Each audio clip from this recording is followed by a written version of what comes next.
সবাইকে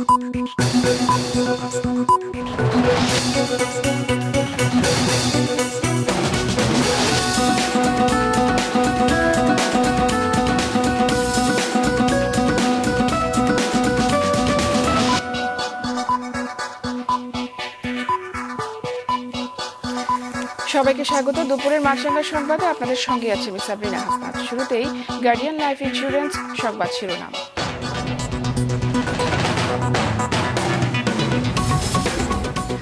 সম্মুখ সারির যোদ্ধাদের কাল থেকে পরীক্ষামূলকভাবে দেয়া হবে করোনা টিকার বুস্টার ডোজ। ফাইজারের টিকা দেওয়ার পরিকল্পনা। 3 বছর বন্ধ থাকার পর মালয়েশিয়ায় কর্মী পাঠাতে সমঝোতা স্মারক সই কাল। আগামী জুনের মধ্যে 9 লাখ বাংলাদেশির কর্মসংস্থানের আশা।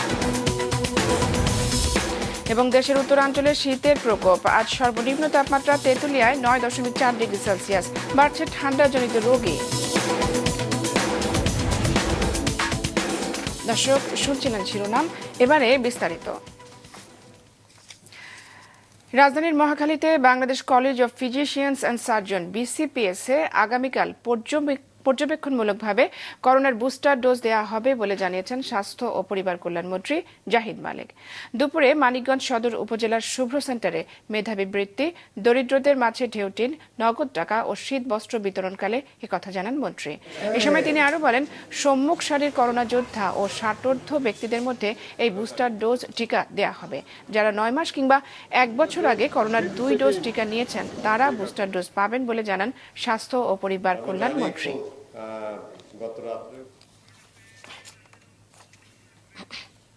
যাদের 6 মাসের বেশি হয়ে গেছে এবং যারা 9 মাস 1 বছর হয়ে গেছে তাদেরকেই আমরা প্রথমে তারাই পাবে, কারণ তারা 2 ডোজ নিয়েছে এবং 6 মাস পরে বুস্টার বিষয়টা আসে। তো অনেকেই পেয়েছেন, যারা আগে শুরু করেছে তারা আগে পাবে। 3 বছর বন্ধ থাকার পর আবারও মালয়েশিয়ায় কর্মী যাওয়া শুরু হচ্ছে। এই জন্য 2 দেশের মধ্যে কাল একটি সমঝোতা স্মারক সই হবে বলে জানিয়েছেন প্রবাসী কল্যাণ মন্ত্রী। সকালে রাজধানীর বঙ্গবন্ধু আন্তর্জাতিক সম্মেলন কেন্দ্রে অভিবাসী দিবসের অনুষ্ঠানে তিনি একথা জানান এবং চলতি অর্থবছরে 9 লাখ বাংলাদেশি বিদেশে কাজ পাবেন বলে আশা প্রকাশ করেন তিনি। এ সময় পররাষ্ট্রমন্ত্রী জানান, বিমানের ভাড়া কমানো সহ কর্মীদের ভোগান্তি নিরসনে উদ্যোগ নিচ্ছে সরকার। দেশের অর্থনীতিতে অবদান রাখার জন্য 57 জন প্রবাসী বাংলাদেশি বাণিজ্যিক গুরুত্বপূর্ণ ব্যক্তি বা CIP হিসেবে স্বীকৃতি দেওয়া হয় এই অনুষ্ঠানে। বছরের শেষে জুন মাসে গিয়ে আমি তো আশা করছি যে 9 লাখ 9.5 লাখ মানুষ কিন্তু বিদেশে গমন করবে। কালকে একটা দস্তখত হবে, MOU, মালয়েশিয়া যাওয়ার ব্যবস্থা একটা হবে।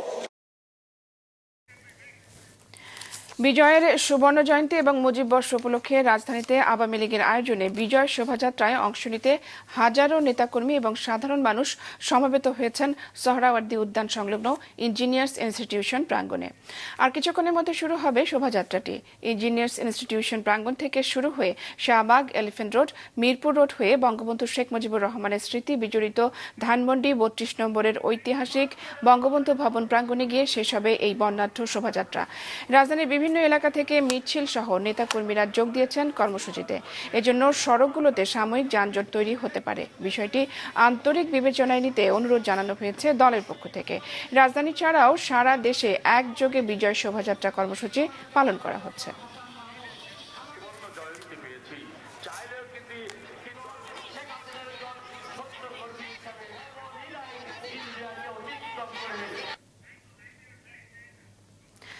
দর্শক, রাজধানীতে আওয়ামী লীগের বিজয় শোভাযাত্রার সঙ্গে আছেন স্টাফ রিপোর্টার মাহমুদুল হাসান।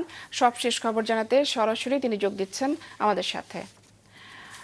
মাহমুদ, দর্শক আমরা চলে যাচ্ছি মাহমুদের কাছে। মাহমুদ, শোভাযাত্রায় লোক সমাগম কেমন দেখছেন আপনি?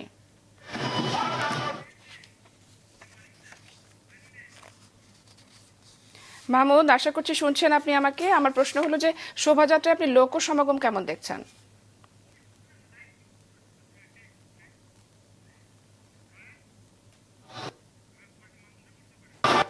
মাহমুদ, আপনি শোভাযাত্রার লোক সমাগম কেমন দেখছেন?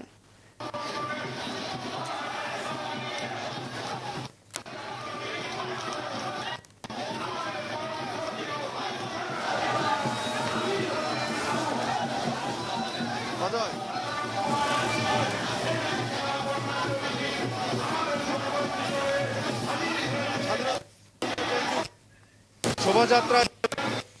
শতবর্ষ উপলক্ষে যে শোভাযাত্রাটি হওয়ার কথা ছিল ইঞ্জিনিয়ারিং ইনস্টিটিউশন, এটা রাজধানীর বিভিন্ন অঞ্চল থেকে এখানে মানুষজন লোক নেতাকর্মীরা জড় হতে শুরু করেছে। এখানে এসে তারা কিন্তু বিভিন্ন বাদ্যযন্ত্র নিয়ে এখানে শরিক হয়েছেন এবং কথা বলছেন এবং যে উদ্বোধন করার কথা রয়েছে 14 দলের সমন্বয়ক এবং আওয়ামী লীগ উপদেষ্টা সদস্য আমির হোসেন আমু কিন্তু এই শোভাযাত্রা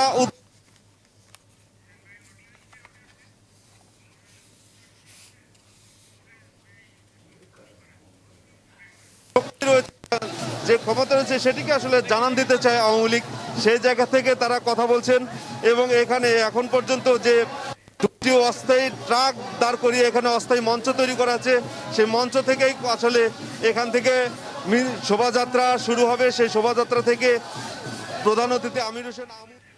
ধন্যবাদ মাহমুদ। দর্শক, বিজয় শোভাযাত্রার খবর জানাচ্ছিলেন সহকর্মী মাহমুদুল হাসান। কয়েকদিন ধরে দেশের উত্তরাঞ্চলের জেলাগুলোতে জেঁকে বসেছে শীত। আজ দেশের সর্বনিম্ন তাপমাত্রা রেকর্ড করা হয়েছে পঞ্চগড়ের তেঁতুলিয়ায় 9.4 ডিগ্রি সেলসিয়াস।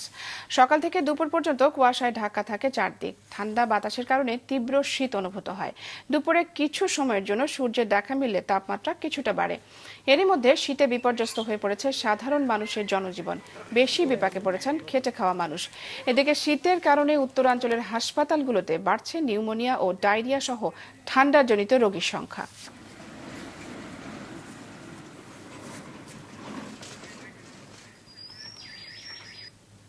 ঠান্ডাতে মানুষের চলাফেরা, খাওয়া দাওয়া, উঠা বসা খুবই কঠিন হয়ে গেছে। শীতের মধ্যে ভ্যান চলা অসুবিধা, যন্ত্রণা, ব্যথা ট্যাথা, এই সমস্যা নানানটা হয়। কয়েকদিক থেকে ঠান্ডা বেশি পড়তেছে, আসতে আমাদের কষ্ট হচ্ছে। আমরা কাজ করে আসতে আমাদের কষ্ট হয়। আজ 18 ডিসেম্বর পাবনা মুক্ত দিবস। 1971 সালের এই দিনে পাবনা কালেক্টরেট ভবনে বাংলাদেশের পতাকা উড়িয়ে এই জেলাকে আনুষ্ঠানিকভাবে হানাদার মুক্ত ঘোষণা করা হয়। রাতুল ইসলাম সুমনের ক্যামেরায় প্রতিনিধি শহীদুল ইসলামকে সাথে নিয়ে উৎপল মির্জা রিপোর্ট। মহান মুক্তিযুদ্ধে শতবর্ষের প্রাচীন জেলা পাবনার রয়েছে এক গৌরবময় ইতিহাস।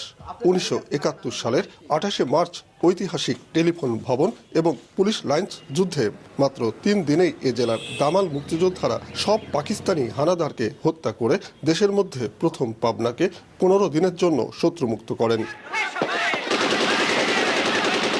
মুক্তিযুদ্ধের সেই ধারাবাহিকতায় 1971 সালের 16 ডিসেম্বর দেশের স্বাধীনতাও অর্জিত হলেও তখন পাবনার সুধানগরে পাকিস্তানি হানাদারদের সঙ্গে মুক্তিযোদ্ধাদের যুদ্ধ চলছিল। প্রায় 3 দিনের যুদ্ধে মুক্তিযোদ্ধাদের চতুর্মুখী আক্রমণে টিকতে না পেরে 18 ডিসেম্বর হানাদাররা পালিয়ে যায়। পরে ওই দিনই তারা আনুষ্ঠানিকভাবে আত্মসমর্পণ করে তৎকালীন যৌথ বাহিনীর কমান্ডার ক্যাপ্টেন নন্দার কাছে। টেলিগ্রাম অফিসে মার্চের যুদ্ধে 53 জন সেনা আত্মসমর্পণ করেছিল। আমরা তাদের সবাইকে মেরে ফেলেছিলাম। আমরা আত্মসমর্পণ বুঝতাম না, যার ফলে পাকিস্তান সেনারা আমাদের কাছে আত্মসমর্পণ করতে রাজি হয়নি। তখন ক্যাপ্টেন নন্দার নেতৃত্বে 18 ডিসেম্বর মিত্রবাহিনীর কাছে তারা আত্মসমর্পণ করে। এ খবরে উৎফুল্ল মুক্তিযোদ্ধা সহ হাজার হাজার মুক্তিকামী মানুষ বিজয়ের আনন্দ আর উচ্ছ্বাসে পাবনা কালেক্টরেট ভবনে এসে সমবেত হন। হাজার হাজার মানুষ, বাংলার দামাল কামাল, কৃষক, শ্রমিক, মেহনতি মানুষের আনন্দ উল্লাসে আমাদেরকে বরণ করে নিল। আমরা হতবাক হয়ে গেলাম যে মানুষের মনে এত আনন্দ। যাই হোক, শেষ পর্যন্ত আমাদের 18 তারিখের দিকে মুক্ত হয়ে গেল। সেখানে পাকিস্তানি পতাকা পুড়িয়ে স্বাধীন বাংলাদেশের পতাকা উত্তোলন করে পাবনাকে আনুষ্ঠানিকভাবে হানাদার বাহিনী মুক্ত ঘোষণা করেন তৎকালীন জেলা প্রশাসক ও মুজিবনগর সরকারের সংস্থাপন সচিব নুরুল কাদের খান। 18 তারিখের মধ্যেই আমাদের পাশ থেকে যে যারা শহীদ হয়ে গেছেন, যাদের আমরা তাদের রক্ত দিয়ে দেশের 18 তারিখ অর্জন করেছি। আনন্দ উল্লাস করছি, কিন্তু অনেক আমাদের বন্ধু আত্মীয় স্বজন মারা গেছে, তাদেরকে আমরা খুব স্মরণ করি। পাবনাবাসী 18 ডিসেম্বরের দিনে যে আনন্দ উৎফুল্ল ছিল, সেই আনন্দ উৎফুল্ল ভিতরে আবার পাবনাবাসীদের মাঝে ফিরে আসুক, স্বাধীনতার চেতনা তাদের ভিতরে ফিরে আসুক। সামরিক অথবা মিত্রবাহিনীর সাহায্য ছাড়াই এ জেলার মুক্তিযোদ্ধারা অসীম সাহসের সাথে পরাজিত করেছে পাকিস্তানি হানাদার বাহিনী ও তাদের দোসরদের। উৎপল মির্জা, মাছরাঙা সংবাদ, পাবনা। বঙ্গবন্ধুর জন্ম শতবর্ষ এবং স্বাধীনতার সুবর্ণ জয়ন্তী উপলক্ষে স্কয়ার ফুড অ্যান্ড বেভারেজ লিমিটেডের পৃষ্ঠপোষকতায় পাবনার ঐতিহ্যবাহী বনমালী শিল্পকলা কেন্দ্রে অনুষ্ঠিত হল সাংস্কৃতিক অনুষ্ঠান বিজয়ের সুবর্ণ সন্ধ্যা।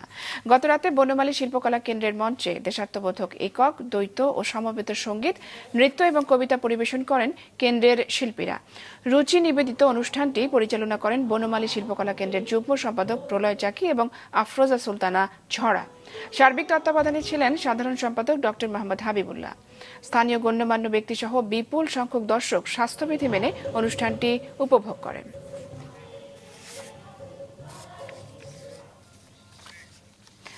চট্টগ্রাম শাহ আমানত আন্তর্জাতিক বিমানবন্দর থেকে ৮৬টি স্বর্ণের বার জব্দ করেছে শুল্ক গোয়েন্দা চট্টগ্রাম বিমানবন্দর শাখা।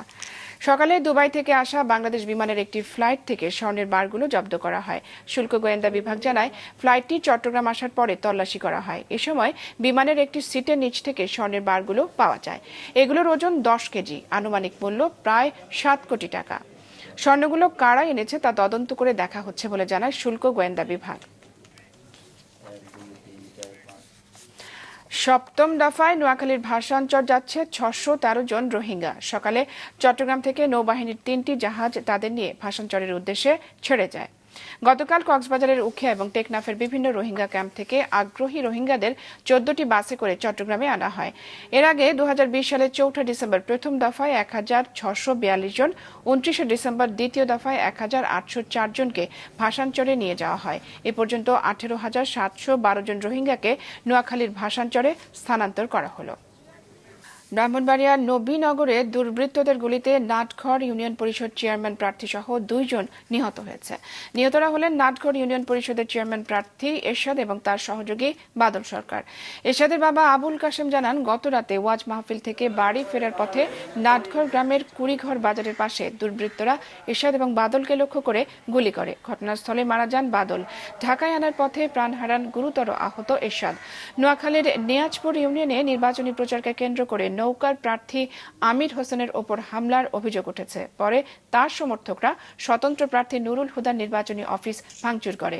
দুই গ্রুপের সংঘর্ষে আহত হয় ৭ জন। এদিকে মাদারীপুরের কালকিনিতে আধিপত্য বিস্তারকে কেন্দ্র করে দুই গ্রুপের সংঘর্ষে ১০ জন আহত হয়েছে। এ সময় ককটেলের বিস্ফোরণ ঘটানো হয়। দর্শক, এই ছিল দুপুরের মাছরাঙা সংবাদে। শেষ করার আগে গার্ডিয়ান লাইফ ইন্স্যুরেন্স সংবাদ শিরোনামগুলো জানিয়ে দিচ্ছি আরও একবার।